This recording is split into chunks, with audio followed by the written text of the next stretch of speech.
Hey guys, how's everybody going? It is Tuesday night, 6 o'clock. Can you believe it? I'm on time tonight. I hope you guys are having a good week. This is Fish Hook Live. We've been having some awesome weather here in Florida. I've been here for about a week and a half so far. Been having a great time over here. I want to thank you guys for your comments. Have been awesome. Good interaction. I love it. It's fun to post a video and then I get all kinds of reactions, sometimes some good, really good advice. And you guys have a lot of good, really good input. I really appreciate that. But we have not had a minute to spare since I've been down here in Florida. I've been going at it night and day, fishing, checking out areas. Tom from Carrollton, Virginia, how you doing, brother? Thanks for tuning in. We've been having, first of all, some really nice weather. We're having from 40s to 60s. Some mornings, believe it or not, when fishing was 32 degrees, I was out there 4:30 to 5 in the morning and on the water. And it was 32 degrees, but then immediately 38 and 40. But it's been pretty nippy. Tomorrow morning, we'll be out there early again, and it's going to be in the low 40s. But then by 9, 10 o'clock, it gets up to 55 degrees. I mean, you can't ask for better weather than that. I'm getting a little spoiled. I'll get back to Tennessee, and you know what'll happen. It'll be nice and cold constantly, which I love. How you doing, Mr. Goss? This is my buddy. He's in Japan right now on an 8-month thing. I remember he's my buddy from Rabbit Creek, Alaska. Nice to have you on board. Well, we get out early, and you know something? We've been fishing now, doing some bait. What's happening, brother? Let me tell you, I want to show you. I was going to talk about this a little later, but I want to show you. If you guys ever heard of, there's a lot of new people that come on board that really don't have a lot of experience with fishing. So for all you diehards out there, and guys and ladies as well, that maybe are really adept at fishing, have a little patience. I need to give a little bit. There's big rewards if you give a little bit. But this little bait here, this is a Doc's jig. Doc's jig. Listen to me. It's a DOA. And Mark Nichols owns the company, made a lot of great products. It's got a lot of action. This color has been killer. Chartreuse. It's like a lime speckled green, just like fluorescent color. And this thing, if it's fished right and dropped to the bottom and twitched slowly, we have been pulling out, no joke, we've been pulling out trout, 22, 24-inch and greater. They've never been less than 20 inch. These are really large trout. I've got a video I'm working on right now. We'll show you some of these trout, just how big they are. Jack, I've got one where we fished the other day, and my buddy next to me, Jerry, caught a beautiful 28, 29-inch cobia and nailed the Doc's jig. So a lot of different species are biting right now. And what I think the common denominator is here, I think they're just starving. They're chomping at everything, even bluefish are biting this thing. It's just unbelievable. You're liable to catch a Spanish mackerel on that. But snook are hitting early in the morning. We've been noticing this on the inland waters, these canals and off the pier. We wade out a little bit till maybe the middle of our thighs, and then right before the drop off into the channel. And we've been hooking up with a big snook, sometimes 35, 38-inch snook, that are really in close when it's low light. And as soon as it gets daylight, they're into deeper water, and other fish take the place, like trout and others. But we've been hooking into Spanish mackerel. We had a run yesterday. It was unbelievable. We were fishing for trout, and no warm water in the canal. A lot of times we get a runoff, very little current, so we waded through the ebb tide or slack tide, as they call it, and that's the time when, say, you got an incoming tide, it stops, it crests at high tide. In our case, it was a low tide, and when it went out so far and stopped, at that point, whether high tide or low tide, it's commonly referred to as slack tide or slack water, and give it about an hour when the tides reverse. And then we fish the whole incoming tide. It's been awesome. And in that time, the water was maybe 4 or 5 miles an hour, the wind, to almost no wind. And it was a little bit slow, nothing happening, even on the DOAs, on the live bait, nothing really happening. And then all of a sudden I said, guys, I'm a top water nut. I love top water fishing. Got really spoiled with striped bass and blues up north, and even in Tennessee, the stripers and the hybrids. Well, throughout, and I'm going to show you the lures we've been using. I said, guys, it's time to do some top water. We're going to see where they are. You guys aren't getting no hits down below. They've got to be, we're going to first test and see if the fish are in. So let me show you what we've been fishing with, what's been very successful for me. I usually start out with a medium-sized plug, not because I don't know the profile of the bait sometimes. So this is called a junior spook. That's how big it is. About maybe 3 inches, 3 1/4. This particular one is clear. Let me bring it up a little closer. It's got a rattle in the back, as you can see it right here. There's a rattle there, a little bead that's stuck there. That bead is a plastic wall there that keeps it there for casting out purposes, because you hook it up here in the nose and you cast it out, and when you work it, it floats. And again, for a lot of you guys and girls that are new to the sport, this is where the term walking the dog comes in. It's not just with a spook, but a lot of top water lures have that, where it'll go crooked like this, like that. And if you pull it slowly, it'll stay on the surface horizontal, maybe a little bit upward, and it walks the dog. And every time you jerk it, can you hear it? Let me hold this. I want to show you guys how this is supposed to make a noise without getting pricked. I'm pretty good at doing it. That rattling noise is sometimes referred to as a rattle trap, and it makes a noise, and as you pull it, it resonates in the water. These fish have keen hearing and very good eyes. So there's all different types of spooks. Here's another one that is a little larger profile. Let me show you the difference. It's probably about 3/4 of an inch longer, and it's a bigger bait. And we experiment. It's got a light body on the bottom. I don't know how much this top color really, everything is speculation on lures with their color, but normally if it's really murky water, I'll use like this DOA, these type of things, to try to capture some light, depending on the fish you're going after. But we'll try this size one, and then they make them even bigger than that. But that little one is good. So I fished that, and I didn't get no hits. I hadn't got any hits yesterday. So then I upped the size, and I tried this other Miradyne.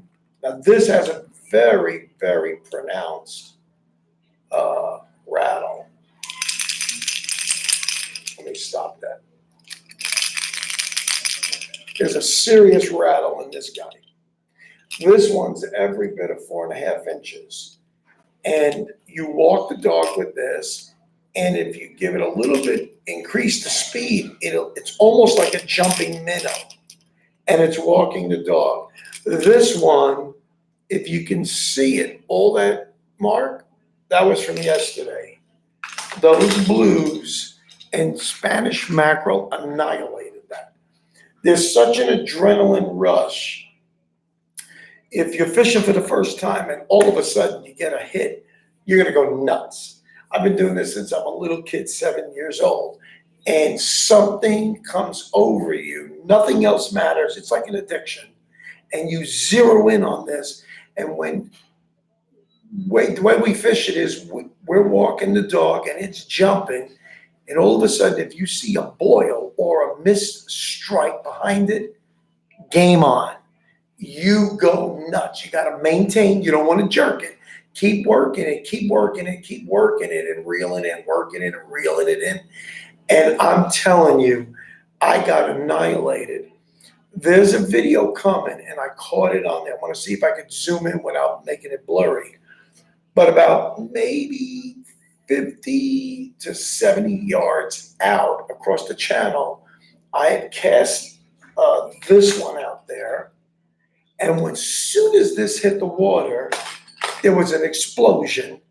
And then the next thing, in a split second, I saw the silhouette of what I thought was a good-sized bluefish literally jumped out of the water about a foot or so and dove right down and annihilated that bait. And I fought it all the way in. Turned out to be a big 24-inch Spanish mackerel. Excellent fighting, excellent eating.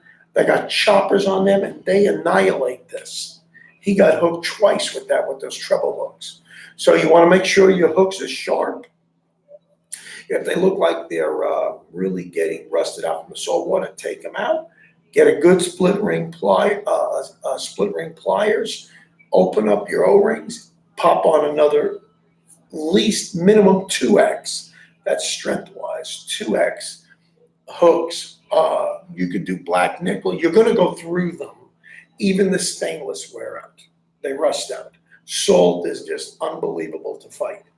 But that's what I did. And man, we had a blast. They make that lure. Here's a brother to it. Look at this. Unbelievable. The rattle's right in here. But that one is all silver, mimics a minnow, mimics a shiner. So many different types of baits.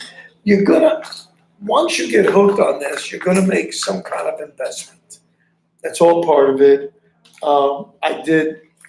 We did some poppers. This is a popper with a rattle in it, and this tail is referred to as a bucktail. The hair on it is a bucktail trying to hide the treble hook. Sometimes they're single hook, these are treble hook. And this is a popper. You just pull it, little short jerks, and it'll be explosion of water, and these get annihilated. This, they didn't even hit that. They didn't even touch that. They went after the other Miradyne. So these have been for this week. Next week could be a different story. It's good to have all different types of baits. Now, I'll show you the dot jigs. This is one of the cases I have. This thing probably weighs about a pound and a half. I keep this inside my vest so I can pull it out on my waders and change out on the fly. But the colors that have been going good are, sometimes it could be a pink and white. This is a 3/8 with a teaser. Now this one I've got to replace it because the hook is rusted out completely. So I can either tie another hook on there to save that teaser if I wanted to, or just get rid of it and put a new teaser and hook. Another color that's been working really well, let me get it out of here. Different versions of, it's a bright yellow, and then here's a orangey yellow. And what we do is we'll take another fly, here we go. I've got a bag full of flies with hooks. that we put this onto the snap swivel first, and in the same direction as the hook, we put the teaser on, then close the snap swivel. I use dual lock snap swivels. I've showed you that in my videos, and they work fabulous, absolutely fabulous. So we've been very successful. What I call these Doc jigs, I believe it's a man named Doc that invented these. They call them wacky jigs, banana jigs. There's just so many different names for that. Now, when the water gets real clear, I'll switch over. Charlie's makes a similar to a DOA. This is a really nice one. This is a 1/2 ounce weight in here. Got a lot of action. We fished this. Let me get one. This is a DOA, little bit more rigid, where the Charlie's has a lot more play. It's a lot more softer body. You get a feel. These have 1/2 ounce weight, and some of these here, like these, have a 1/4 ounce weight in them. You can use this. This is a 4-inch profile, which is the length. Sometimes instead of me changing out a lure, I'll just put on another little snap weight on here, and I'll use that, and that will get me down a half ounce if I needed and even more weight if I need additional weight to overcome a current to get down into the strike zone. So you'd use that to test out. First, we try with the 1/4 ounce. I don't know. It's a very slow drop. And depending on the current, if you got a fast current, you're going to have to use a lot more weight to get it down quick, because a lot of times the predator fish like trout and others will be bottom feeding, and they're going to grab things. They're not going to stay up in the current, and they'll have to fight that. They're not stupid, these guys. They know what they're doing. But pompano, permit are starting to get caught. Today, I understand.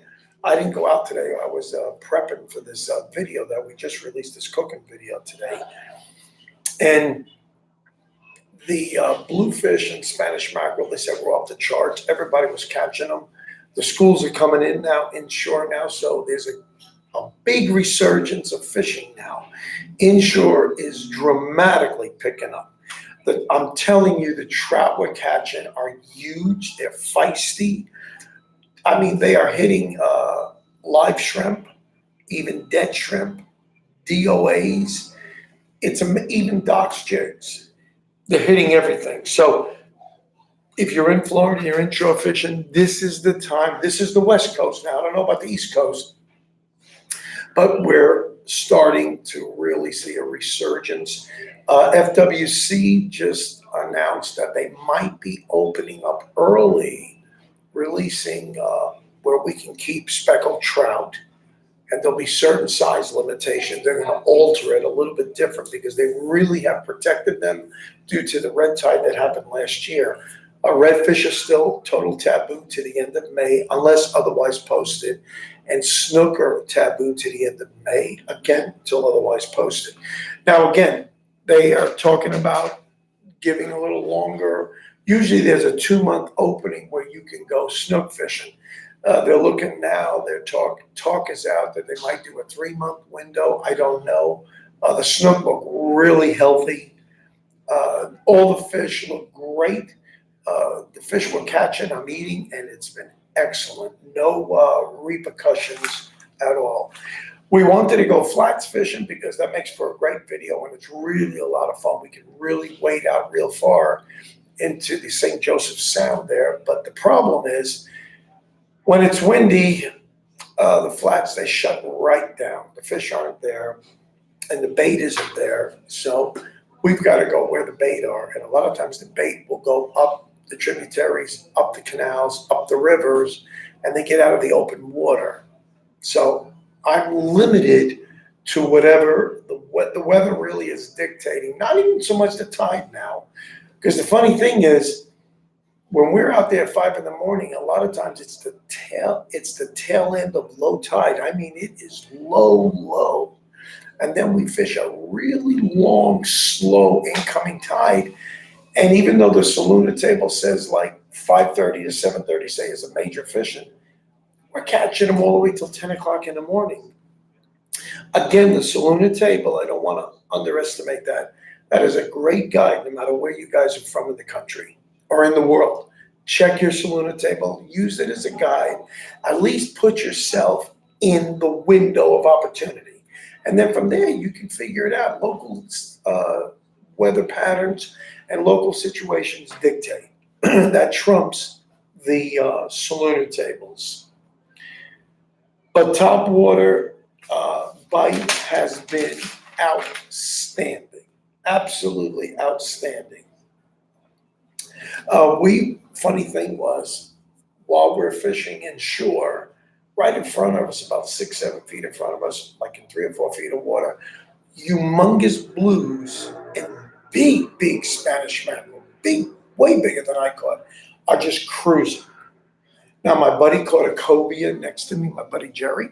It wasn't legal. It's got to be 33 to the fork, from the nose to the actual fork of the tail. His was 27 to 29. What did he catch it on? A DOA. This one exactly. So it's just amazing. They're very opportunistic fish. They'll hit most anything that looks like they'll eat and then ask questions later. So you just don't know. That is the beauty of fishing. When you go out there, you can have a targeted species. Like I wanted to catch pompano. It wasn't hitting until later in the morning, but topwater bite was working, and I didn't want to give up topwater for nothing. There's something about getting a reaction bite. You don't know where the schools are cruising, and you might land something right smack dab in front of the nose of one. He'll just swipe at it because it's in his way, and next thing you know, you got a fight. You got something jerking or slamming on the end of the line, and it drives you nuts. I've been doing it too long, and what can I say? It never grows old.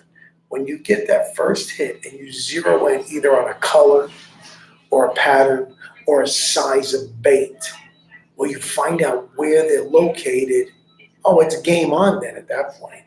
It's actually hunting for another species. Other than a 4-footed animal, you're hunting one with fins. So look at it from that perspective. It really is exciting. Do your prep work, get your rods ready the night before, tie up your leaders. Just about an hour's worth of work and get them loaded in the car, and you're ready to go in the morning, grab a cup of coffee like I do at 5 o'clock, and a sausage burrito most times. I don't want to cook that early. I grab something that'll hold me over till lunch, and then I'm famished when I come off the water. Let's see now. Yes, what I've been fishing with primarily, I wanted to tell you guys, for this type of fishing, 3,000, 3,500, and a 4,000 reel work great.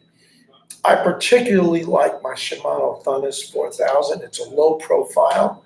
It's a live bait reel, which means it has a double drag, the one in the front and the one in the back. If you're fishing live bait, you can just throw it out, click that one, engage the rear drag, and set it really light. And that bait can be swimming around. A fish can take it, swallow it, not even know that he's hooked. And the minute you start reeling in, it disengages the rear drag, engages the front drag, and at your desired tension, which is the fighting tension, and immediately sets the hook. So game is on again. So I fished that. I've been fishing redbone, fishing Terramar rods, usually 7, 7.5, and 8 foot. Not necessarily to cast a distance, but when I'm in an open canal, a 7.5 or an 8 foot rod, and I have no problem with behind me, I'm far enough from the mangroves, I can get a good cast out there with a 1/2 ounce, even a 3/8 ounce box jigs. I can get almost to the other side of the canal, and that because I'm using a great braid. I'm using 20-pound Invisa braid, and I'm so far by Berkeley, and I've been very, very happy with that. But 20-pound braid seems to be working. Now, what I have improved was, because there's snook in the area and all these other toothy critters that are really nasty, nasty bites, I put on 30-pound mono. I'm not doing a steel leader, and I'm fishing a big lure. Now, there's a reason for that. With those lures, a lot of times they don't get a chance to suck it all the way in and cut my line. As soon as they swipe at it to kill it or disorient what they think is the bait, it's catching them in the face or in the mouth. So it's stationary on them and they can't bite up farther and cut my mono. Unlike with snook, if I have a hook or I'm using a little DOA, sometimes this DOA has gone all the way down their throat and I've got 30-pound mono in the mouth of the snook. And man, you need a long pliers and you got to pull it out. They haven't, it takes more of a beating. They can break it, yes. It takes more of a beating. It's good for abrasion. We're on rocks a lot, so always check it after you get a hookup. Slide your hand on your leader to the hook or to the lure, what have you, and make sure it's smooth. If it's rough at all, snip it, retie on. You could be catching a trophy the next time. I'm just telling you, this is good advice. It's happened to me where I got bit off, and I lost a big red one time because I did not pay attention, and I saw that big hump just swim away. My fault. And when I got it back, I saw the end of the leader where it was already had abrasion on it and where it was weak and just snapped. Lesson well learned. A lesson well learned. I hope you guys are enjoying the videos that I'm posting. We did a great food video today. I posted it. It went up at 2 o'clock Central Time this afternoon. We did it on pecan. I have to read my notes here. Permit that we caught right here, local, within a week. I had it deep frozen. Took 2 days to thaw out naturally in the refrigerator. I read that that's the best way to defrost your fish if it's frozen. Don't immediately take it out, and if you want it to be in the best condition, that meat, let it defrost naturally in the refrigerator. Give it a day or two, and then take it out. Wash it out thoroughly out of your vacuum seal, and then you're ready to prepare it for dinner. So I did a pecan crust. I had about a half to a cup of pecans. Pecans, I don't know how you pronounce that right. And finely chopped it up in my chopper. So I got almost like a little finer than breadcrumbs and just pressed it in. And I know, Charles, you looked at it.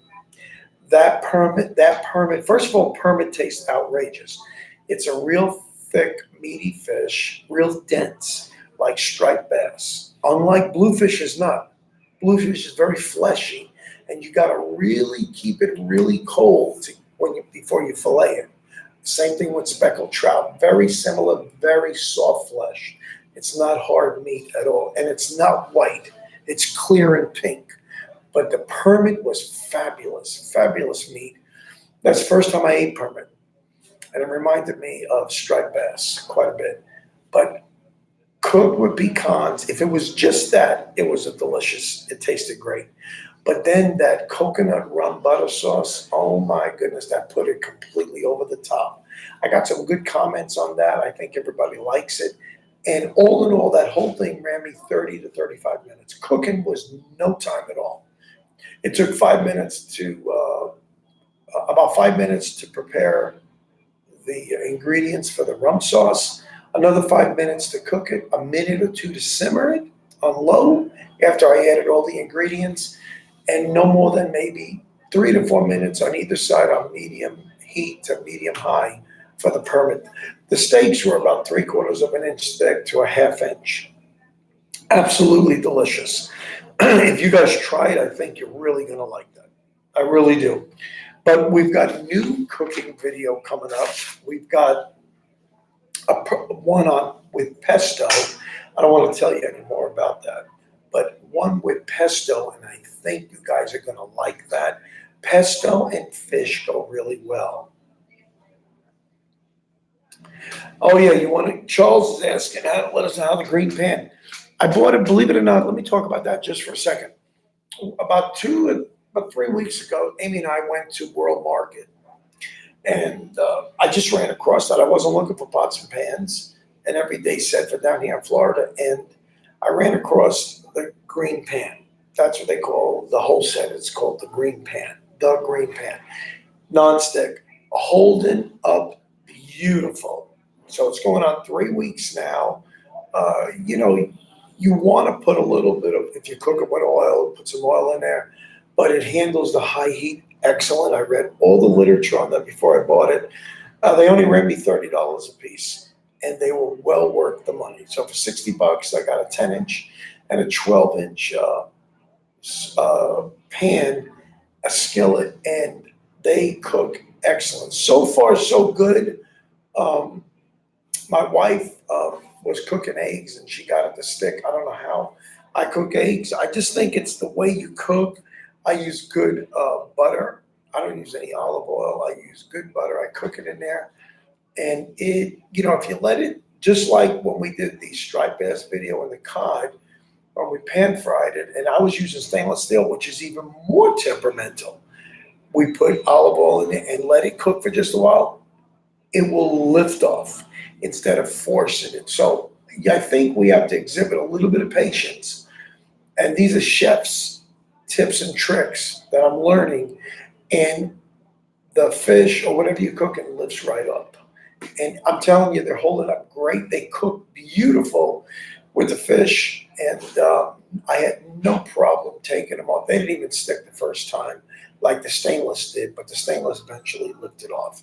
And it was real easy to clean. And that was the Heritage Collection. So far, so good. And I might be buying some pots from the green pan. They're inexpensive, good everyday set that I can beat up. So far, so good. I've been very, very satisfied. But I hope you guys are liking the videos. The new pesto videos are going to be awesome. I'm going to try to get it up this week. You'll be surprised at how good. And I've got a new type of pesto I'm going to make. I've made pesto before with shirataki noodles, but there's about 5 or 6 different variations of pesto. It doesn't always, basil taste has the most outstanding taste with pine nuts and cheese. It's really good. But there's so many variations of pesto. We'll experiment this together, and I'm going to do one. I don't want to give you the ingredients, but I'm going to use 2 different greens. They marry very well together, and we're going to use that and similar ingredients after that, like basil. And we're going to use different types of nuts, and that's another variation in the pesto sauces. I made that in Tennessee, and it was fabulous. It was distinctly different than basil, but again, sometimes you could take a hint of basil and throw it in with some of the greens. It doesn't collide, but it really marries well, and it enhances the flavor and broadens the flavor. Like the sauce that I made this. Really, I would love to see some of you guys make that sauce. It's not hard at all, trust me. Now, if you like it a little more sweeter, you don't even have to add the pecans in it. That was the leftover from when I was dipping the fish. You don't even have to do that. That's a suggestion.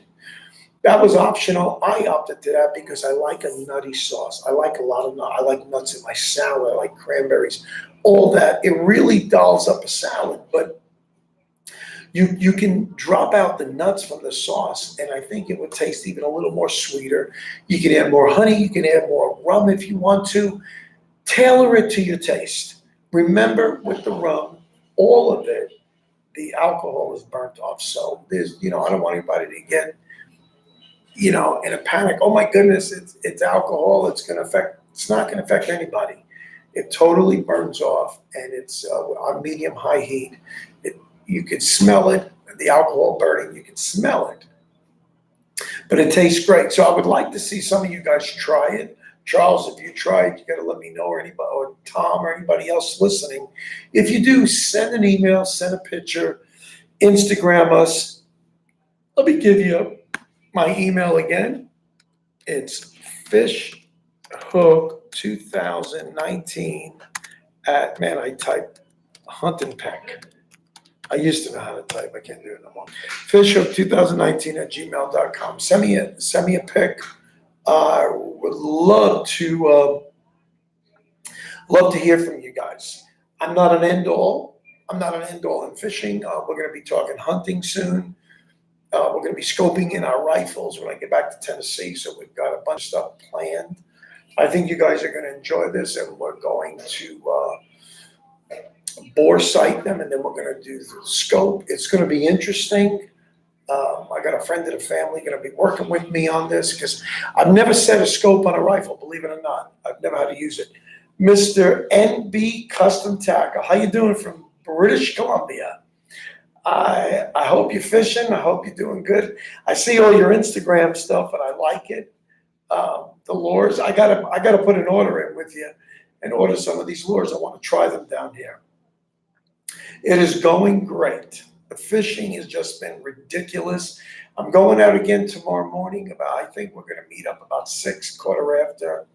The bite has been really coming on right at daybreak, so I'm not going to bust my heels to get there at 5 in the morning. I'll take a little more sleep.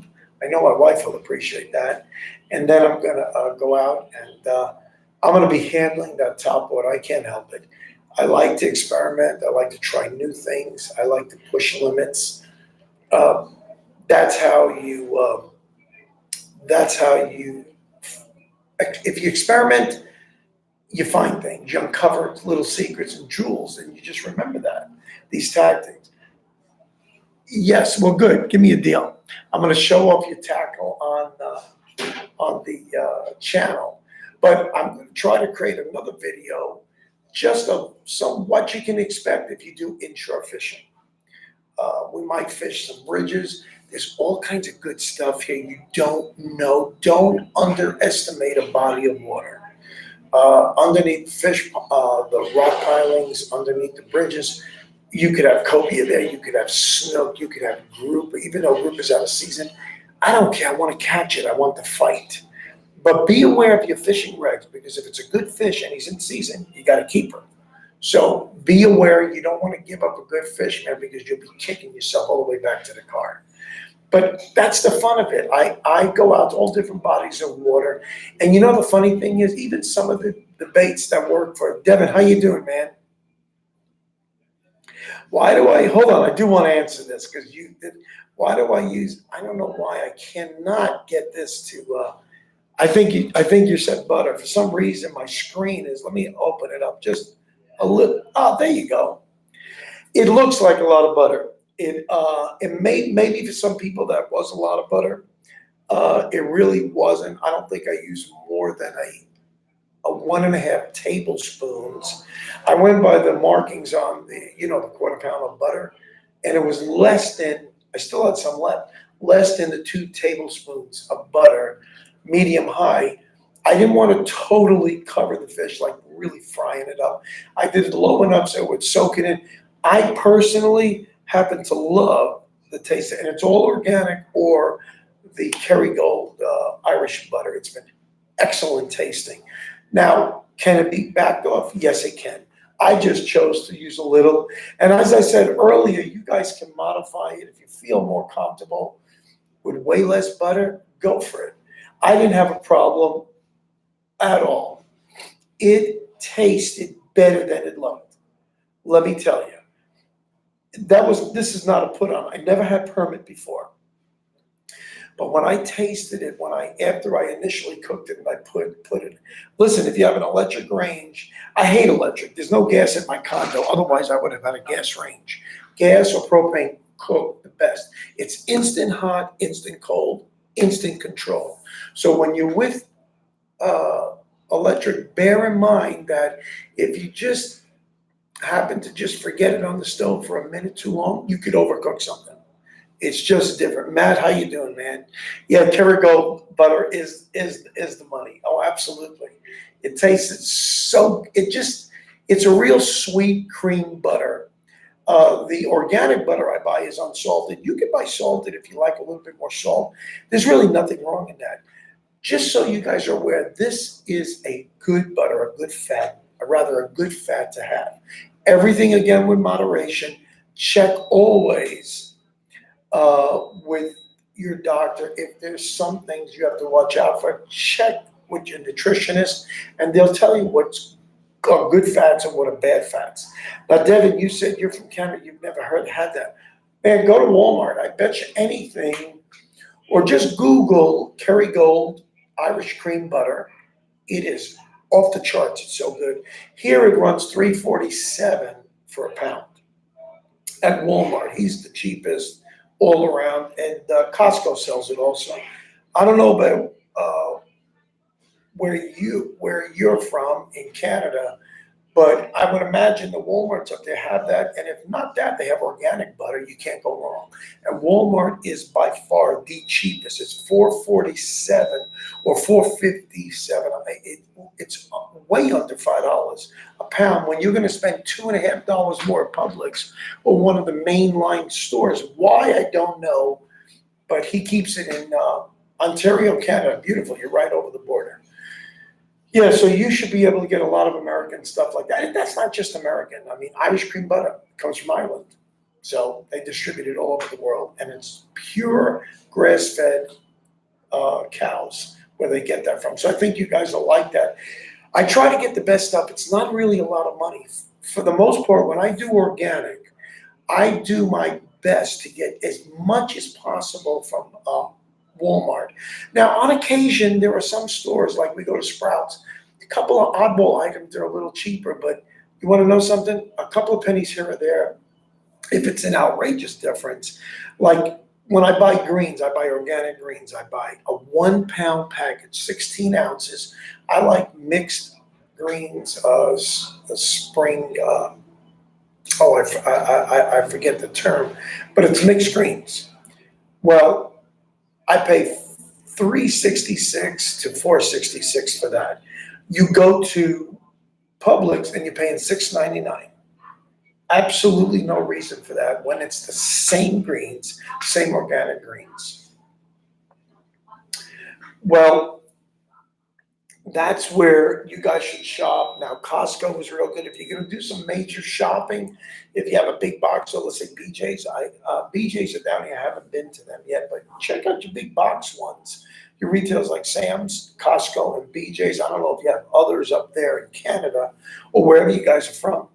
Check it out first, and there you'll buy in bulk. So be careful. I buy all my organic eggs. I can buy 2 dozen at a time, and it comes out way cheaper.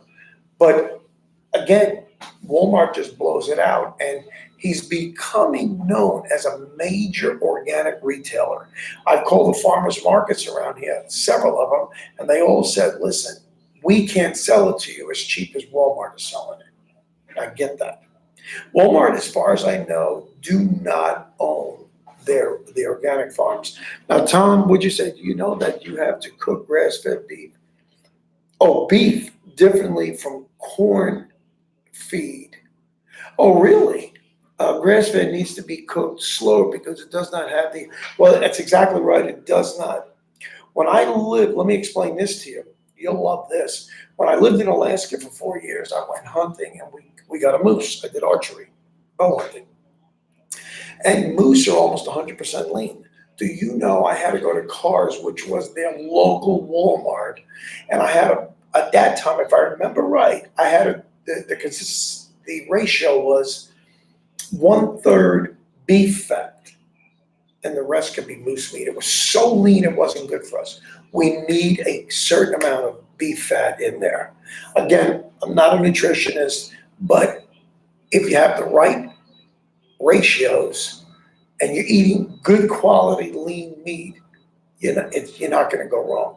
Again, I'm not your nutritionist, but my clinical nutritionist, who's my chiropractor, gave me a lot of heads up, did blood work on me as well, because I like to keep up on that to see if I have some intolerances to certain things. I have an intolerance, believe it or not, I know I'm going a little off tangent here, intolerance to the real big mushrooms. Oh, I forget, I'm getting tongue-tied now, but I couldn't believe it. And a portobello. And I love portobello. I don't hardly ever eat them. It's not a constant diet item for me, but it says that I was extremely intolerant to that. I don't even know what the reaction is. But that was about 3 years ago. And he says, like every 3 to 4 years, it's good to get your blood checked for intolerances. And then they give you 3 levels: extremely intolerant, mild, and low intolerance. That's good for you. Coffee, I have a mild. I can't give up coffee even if it was hot. It's a disease. It's a caffeine addiction. Okay, so MB says you guys got Costco and Walmart. Now Safeway, we had Safeway in Alaska too. So, and that's from the northern region. So that must go. You're in that same region in BC because Alaska's right next to BC. So Costco's from Seattle. That's home territory up there. So and Walmart's all over the world. He's the number one in the world. So check your stores out. Look, and generally speaking, now your territory, you may not get a really good deal at Walmart for everything, but it's not that money grows on trees or that I'm being a spendthrift. I want good quality organic, and I have to say everything I've gotten so far. There are some exceptions. Walmart has done fabulous for organic, fabulous. Costco has been off the charts.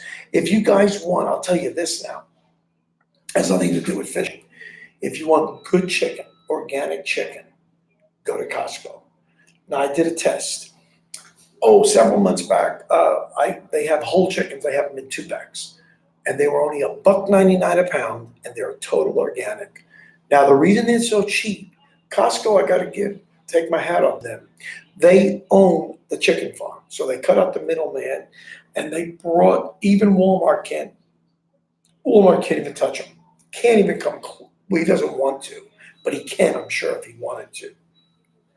Well, I had, on 2 different occasions, I cooked a whole chicken. I did it at home. I did it down here in Florida. And I want to tell you, infinitesimal fat, and I only caught it at some of the knuckles.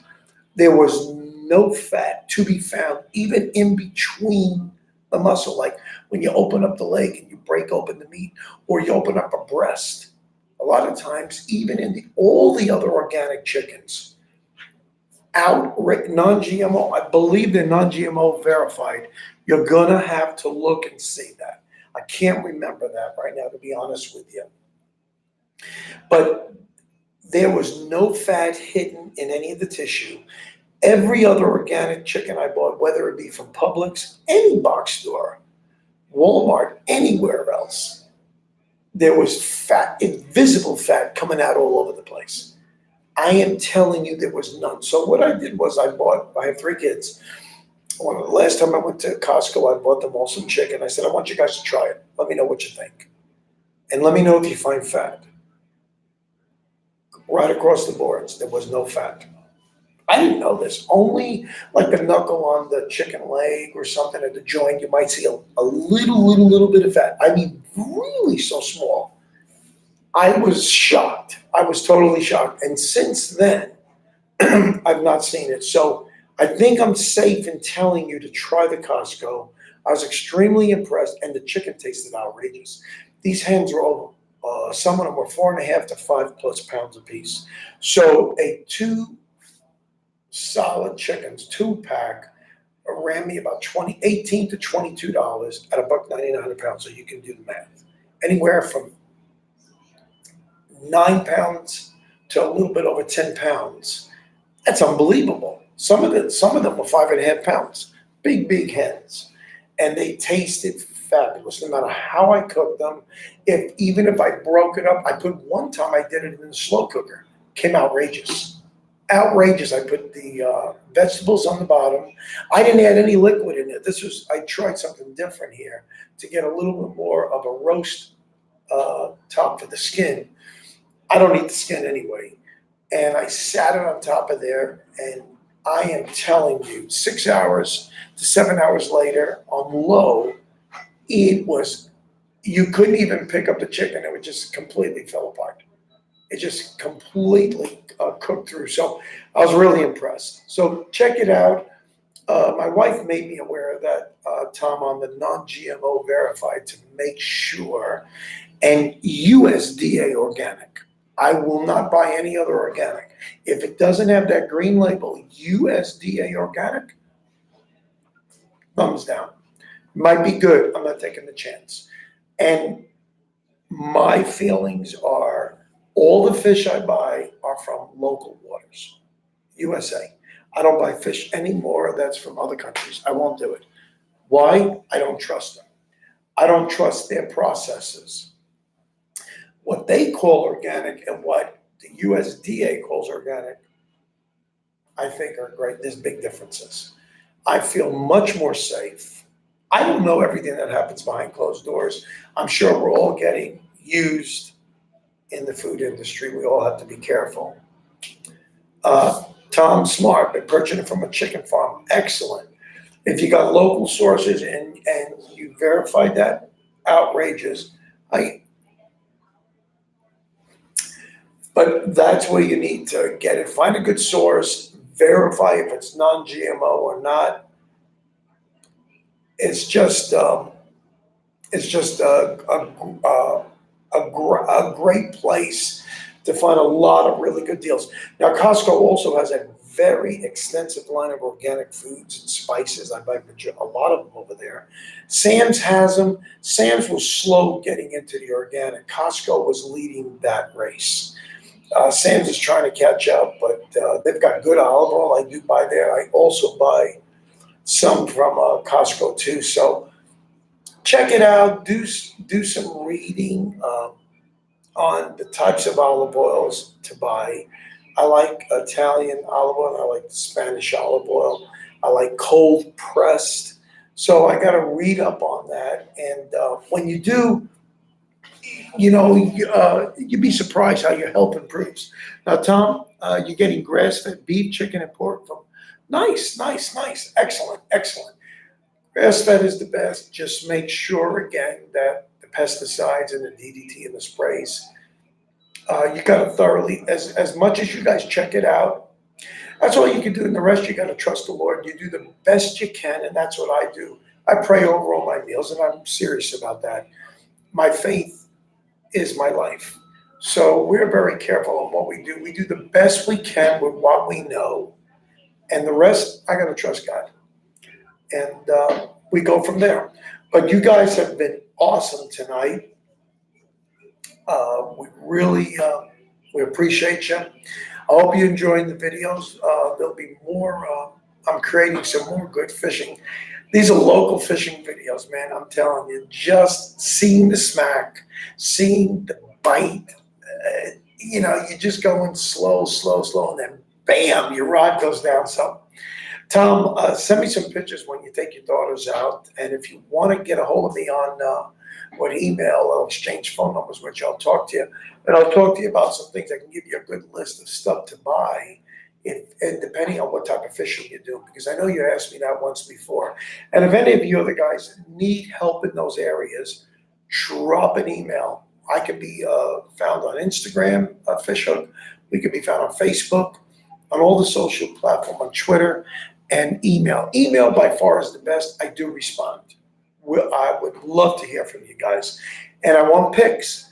I want to get some feedback. If you guys try these videos, these recipes, all my recipes are easy. They're short. They got to be done in well under 45 minutes. Now, yes, I will get you on Instagram. It won't be tonight, probably tomorrow, NB, and I will put an order into you. Absolutely.